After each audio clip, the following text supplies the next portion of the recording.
En el desierto, el pueblo de Israel enfrentaba dificultades inmensas, el sol ardiente de día, el frío penetrante de noche y la falta de recursos. Pero había algo más importante que todo eso: el pueblo necesitaba la presencia de Dios, necesitaba un lugar donde Él estuviera cerca, donde pudiera guiarlos, protegerlos y darles esperanza.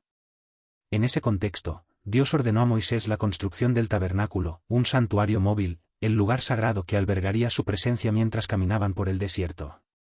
Pero, ¿qué era exactamente el tabernáculo y por qué era tan especial? El tabernáculo no era simplemente un lugar de culto, era una representación tangible de la presencia de Dios entre su pueblo. Dios mismo, en su infinita sabiduría, proporcionó instrucciones detalladas sobre cómo debía ser construido, cada parte tenía un propósito, y cada material tenía un simbolismo profundo. Primero, tenemos que entender que el tabernáculo era un lugar de encuentro entre Dios y los seres humanos. El pueblo de Israel, aunque elegido por Dios, no tenía acceso directo a él sin un medio especial. El tabernáculo, con su estructura móvil, les permitió experimentar la cercanía de Dios en medio de su travesía. Era una tienda, pero más que eso, era un lugar santo donde Dios se encontraba con su pueblo en medio del desierto. La estructura del tabernáculo estaba dividida en 3 secciones: el atrio, el lugar santo y el lugar santísimo. Cada sección tenía un significado profundo.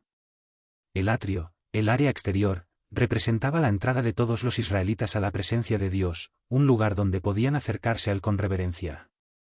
El lugar santo, donde se encontraba el altar de los sacrificios y la mesa de los panes de la proposición, representaba la cercanía y el acceso limitado a la santidad de Dios. Pero el lugar santísimo era el área más sagrada, separado por una cortina, y solo el sumo sacerdote podía entrar allí una vez al año, en el día de la expiación, para ofrecer sacrificios por el perdón del pueblo. En ese lugar santísimo, sobre el arca del pacto, se encontraba la presencia misma de Dios, representada por la nube y el fuego que guiaban al pueblo. Cada uno de los elementos dentro del tabernáculo estaba impregnado de simbolismo. El altar de bronce, donde se hacían los sacrificios, representaba la necesidad de purificación y perdón. El candelabro de oro, conocido como la menorá, representaba la luz de Dios en la oscuridad, una luz que nunca se apagaba y que guiaba al pueblo. La mesa con los panes de la proposición, representaba la provisión constante de Dios, que alimenta a su pueblo de manera sobrenatural.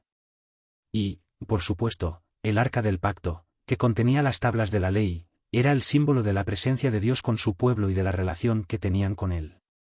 Pero lo más impresionante de todo es que el tabernáculo no era solo un edificio, era la morada de Dios. En Éxodo 25:8, Dios les dice a los israelitas: «Y me harán un santuario, y habitaré en medio de ellos». Esto muestra el deseo de Dios de estar cerca de su pueblo, de caminar con ellos, de habitar en su medio. Dios no es un ser distante que observa desde lejos, Él desea estar presente, involucrado en la vida de su pueblo, guiándolos y sosteniéndolos en cada paso de su jornada. En el Nuevo Testamento, encontramos una profunda conexión entre el tabernáculo y la venida de Jesús. En el Evangelio de Juan, en el capítulo 1, versículo 14, se dice: «Y el Verbo se hizo carne y habitó entre nosotros».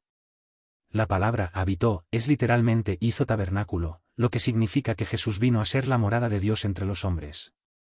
Así como el tabernáculo fue el lugar donde Dios se encontraba con su pueblo en el desierto, Jesús vino a ser la presencia de Dios entre los seres humanos, mostrándonos la verdadera morada de Dios en la tierra. El tabernáculo, con su estructura portátil, también simbolizaba la movilidad de Dios y la relación dinámica que tiene con su pueblo. Dios no permanece estático en un solo lugar, Él se mueve, Él guía, Él va delante de nosotros.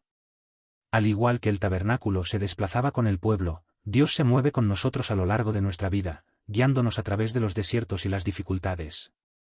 Ahora bien, ¿por qué el tabernáculo sigue siendo relevante hoy para nosotros? Si bien ya no tenemos un tabernáculo físico, la enseñanza detrás de él sigue siendo válida. El tabernáculo nos enseña sobre la cercanía de Dios, la importancia de la santidad, y la necesidad de un sacrificio para acercarnos a Él. Hoy, nosotros somos el tabernáculo de Dios, como dice 1 Corintios 6:19, ¿no sabéis que vuestro cuerpo es templo del Espíritu Santo, el cual está en vosotros, el cual tenéis de Dios, y que no sois vuestros? El Espíritu Santo habita en nosotros, y nuestra vida debe reflejar esa santidad y esa presencia divina.